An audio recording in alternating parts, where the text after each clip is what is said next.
The flashing red and blue lights reflected sharply off the rear window. The car slowed, then came to a stop on the quiet roadside. Before the engine even went silent, the officer was already stepping out of his patrol car, fast, tense, impatient. He tapped aggressively on the driver's window. License and registration. Now, inside the car, the woman didn't flinch. She simply turned her head slowly, calm, composed. "Good evening, officer." Her tone was steady, too steady, and that, for some reason, irritated him even more. "Good evening, me," he snapped. "I've been watching you. You were swerving." Woman raised an eyebrow slightly. "I wasn't." The officer leaned closer, peering into the car. "Step out of the vehicle." A car passed by slowly, the driver glancing at the scene. The woman didn't move. "May I ask why?" The officer's voice hardened. "Because I said so." A long pause, then she reached slowly toward her bag. The officer's hand instantly moved to his belt. "Hey, slowly. I'm getting my ID," she said calmly. He exhaled sharply. "Make it quick." She pulled out her wallet, opened it, and held it near the window, but she didn't hand it over yet. Instead, she looked directly at him. "Officer, are you sure you want to continue like this?"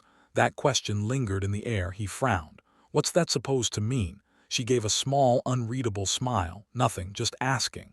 The officer extended his hand impatiently. "Give me the ID." She handed it over. He snatched it quickly. At first, he barely looked. Just another driver, just another stop. But then his eyes moved across the card again, and suddenly he stopped.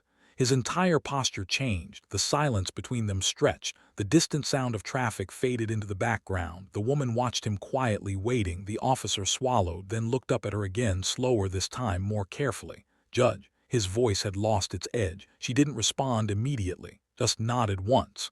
"Judge Alicia Grant." The words settled heavily between them.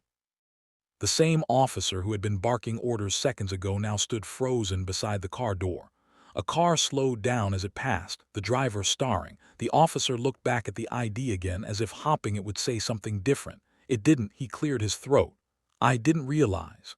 Grant leaned slightly back in her seat. "I noticed." The tension shifted instantly, not gone but transformed. The officer straightened his uniform. "Well, this appears to be a misunderstanding." Her eyes stayed on him. "A misunderstanding," he nodded quickly. "Yes, I may have misjudged the situation." A faint smile crossed her face.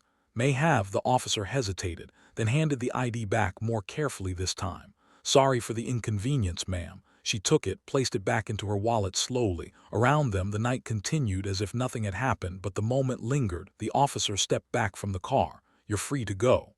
She didn't start the engine yet. Instead, she looked at him one more time, calm. "Direct, officer." He stopped. "Yes, ma'am. Next time, treat people with respect before you know who they are." The words landed harder than any accusation because they were simple and true. The officer nodded quietly. "Yes, ma'am." She started the engine, pulled back onto the road, and within seconds she was gone. The flashing lights still reflected faintly on the pavement, but the energy had shifted completely, because sometimes it's not about who someone turns out to be. It's about how you treat them before you find out.